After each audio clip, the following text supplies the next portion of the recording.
get in the situation where you have two pieces of evidence, but the ghost just refuses to give you that third and final piece. So then you give up and make a guess only to get it wrong? Well, have no fear, because this video is going to be teaching you about the hidden evidence ghosts give you without you even realizing it. Hello and welcome to the dojo, a place where we talk about game design, game tips, and have a lot of laughs along the way. I've recently been really into Phasmophobia, and I've noticed that there's not a lot of great tips out there. Like, the information is there, but you really have to dig to find half of it. And since that's the case, I decided to make a lot of Phasmophobia videos to help you guys become better ghost hunters. So if you want to see those future videos to help you be a better ghost hunter, make sure you hit the subscribe and bell notification buttons to let you know when they come out. And if you ever want to ask me questions live or watch some gameplay, you can hop on my Twitch channel every Friday and Saturday, link in the description below. Now that that's out of the way for the new people, let's get into it. You may not be aware of this, but the ghosts give you more evidence than just the 6 primary pieces you need to identify the ghost. So much so, there are challenge runs players have done where they just use a flashlight or flashlight and protective gear, such as crucifix, smudge sticks, and so forth. But where is this hidden evidence, you may ask? It's located in the ghost's behavior. That's right. Each ghost has unique properties that distinguish them from one another. And in today's video, we will be going over each ghost and things you can look out for to help you identify them. We'll be going over the ghosts in the order they're written in the journal, and then afterwards, we'll go over some examples of how to use this information. So up first is the spirit. Now, the spirit is a bit of a wild card, and by that I mean it has no distinct hidden piece of evidence. Spirits are both aggressive and passive. They don't seem to follow any behavioral patterns, and as I said earlier, they're a bit of a wild card, but this wild card behavior is in fact their hidden evidence. So if you see a ghost that doesn't stick to one primary behavior, you're probably dealing with a spirit. And as we go through these ghosts, you'll soon see how distinct these ghosts can really be. Now up next is the wraith. And this one's actually pretty easy to find. A wraith's hidden evidence involves the use of salt. Most ghosts, when they step in salt, will leave short-lived green footprints on the ground. However, wraiths do not leave these green footprints. So if you witness the ghost stepping on a pile of salt but detect no footsteps, you're probably dealing with a wraith. Now the next ghost in the journal is the phantom. Now the phantom's hidden evidence really gives it away if you can get it to reveal itself to you while you're holding a camera. Because if you can get a picture of a phantom, it will stun the phantom and make it disappear. Therefore, if the ghost reveals itself to you and you take a picture of it and it disappears, you have found yourself a phantom, and you get that bonus cash for catching a picture of the ghost. Now on to poltergeists. Poltergeists are literally my favorite ghost to deal with just because of how active they are. The ghost's hidden piece of evidence is the fact that they are the only ghost that can interact with more than one item at a time. This means that if you see 2 objects being thrown at the same time, you are dealing with a poltergeist. Just hope you don't get unlucky that the ghost haunts a room that has literally nothing in it to throw, because that'll make it harder to find it. Now onto banshees. These ghosts can be a little tricky to figure out. The thing that gives a banshee away is the fact that it will only hunt one person at a time. And by that, I mean it will not stop until it kills its target, period. It won't hunt anyone else but that one person. If that one person is outside of the house, the ghost will not start a hunt because its target is not in the house. The reason this ghost is so tricky to deal with is sometimes it can be hard to figure out if it's targeting someone. If you suspect you are dealing with a banshee, test activity with one person at a time and see if it starts a hunt. If you can get it to start a hunt and then survive it and no one else gets hunted, then you know you're dealing with a banshee and can therefore keep the target outside of the house, and the rest of your players can be safe while you get the rest of your photo money. The next ghost in the journal is jinns, and not gonna lie, they kind of scare me. You see, a jinn is very territorial. This means that the ghost will get very active when you get into its room. So for instance, if he's haunting the garage with a car, he'll be flickering the light, turning the car on, throwing things everywhere as soon as you get in that room. He gets angry. So if you're in a room with the ghost and the ghost gets a literal meltdown from you being there, you're probably dealing with a jinn, especially if you know he is only having that meltdown when you're in the room, but is totally fine and calm when you're outside of the house or room. Also, quick side note, Onis are a bit similar to djinns, but we'll cover them when we get to the end of the journal. Mares.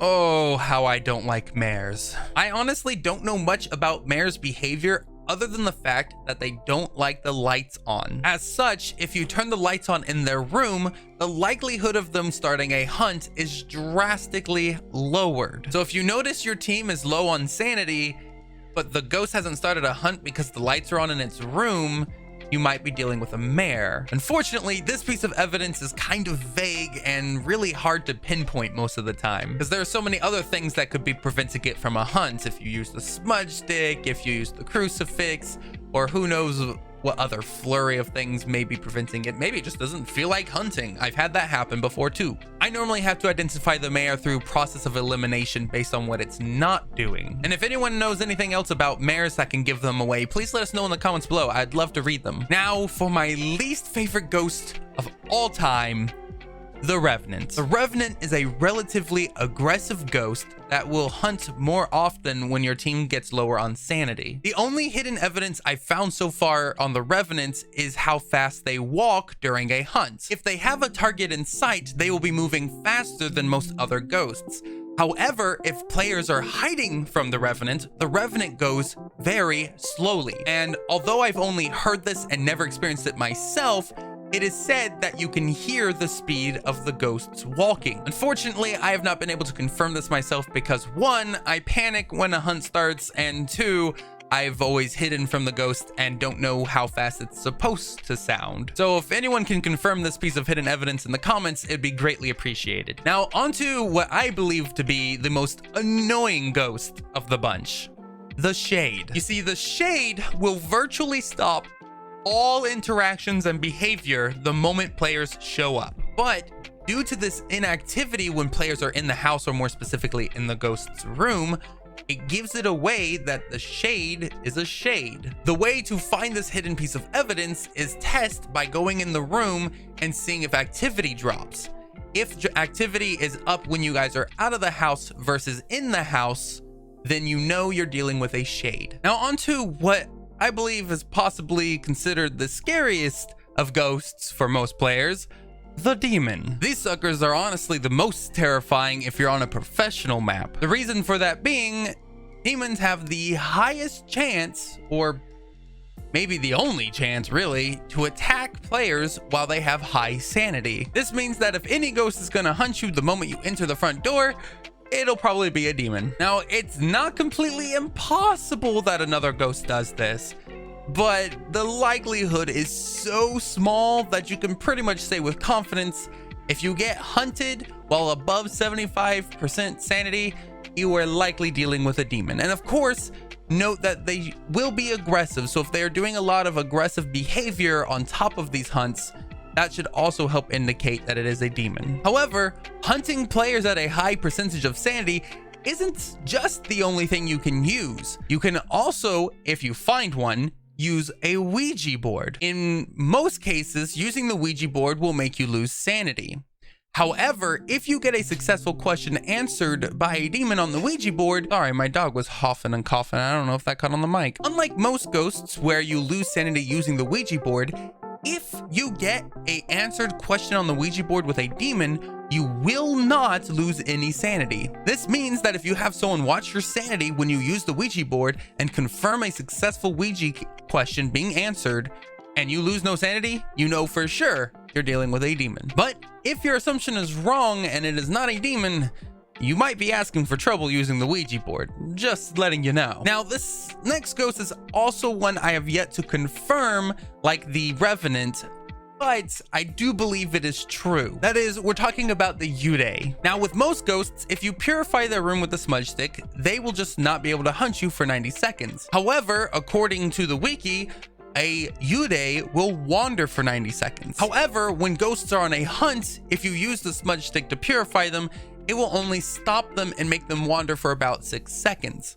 But the Yude continues that 90-second wandering, whether they were hunting you previously or you purged their room. Therefore, if you hit a ghost who is hunting you with a smudge stick and they go wandering for 90 seconds and don't start any more hunts, you know that you have dealt with a Yude. But that's not the only thing you can use. This one I know you can use for sure. The Yude has a passive that slowly but effectively drains your sanity. So if you're in the house with a Yude out and about, you will slowly be losing your sanity whether you're in a room well lit or not. So if you guys notice a high loss of sanity, even though you're managing the lights in the building and keeping yourself in lit rooms, you're probably dealing with a Yude. And at last, our final ghost of the journal, the Oni. As I had mentioned when talking about the Jinn, Onis are a bit similar in that they get more active the closer you get to their room. However, unlike the Jinn, the Oni will get more active based on how many people are entering his room. So he will be more active with 4 people in the room versus 1 person in the room.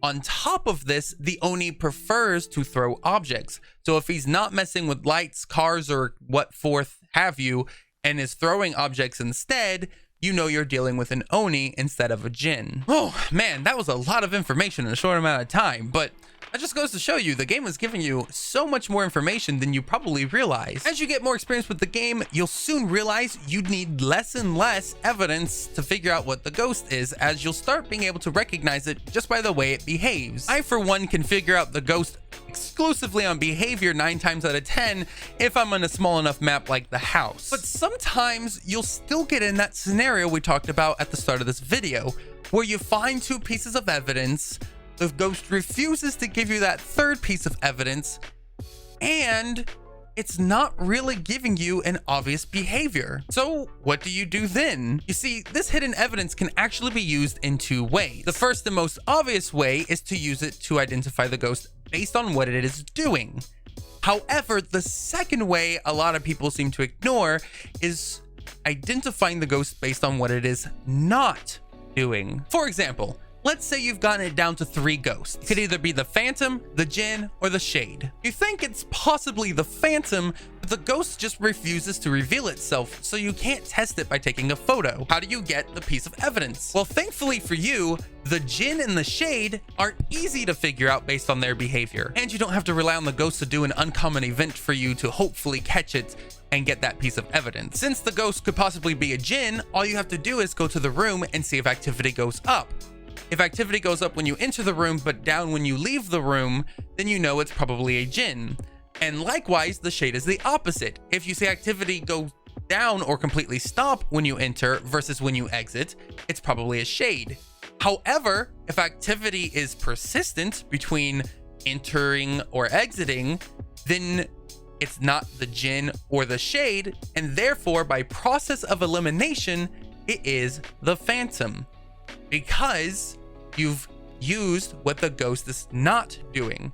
It's not being active when you enter the room. It's not losing activity when you enter the room. So it can't be the other options. And quite frankly, unless it's an obvious ghost like the poltergeist, you're pretty much going to be using this method to find the ghosts by eliminating them based on what they are not doing. And the game also has some hidden technical tricks that you can use to figure out ghosts. Like, I've heard, for instance, the Jinn, when you enter its room or when you come into its presence, will instantly make you lose 25% of your sanity. I don't know if that's true or not, but there are technical things like that hidden throughout the game. So if you can figure out those little extra details, that can give you an even bigger edge to figuring out the ghost. But that's too advanced for this video, and I also don't know enough of it to actually give it to you anyways. Actually, speaking of that, if you happen to know any of these technical doodads to figure out the ghost, or some tricks I didn't mention, please let us know in the comments below. I really want to know what other pieces of evidence we might be missing out there. Seriously, let's help each other become better ghost hunters together. And again, if you want to ask me questions live or talk about Phasmo, you can hop by my Twitch channel every Friday and Saturday. Link in the description below. Thank you so much for watching, and happy hunting. Aninjaninja out. Smoke bomb.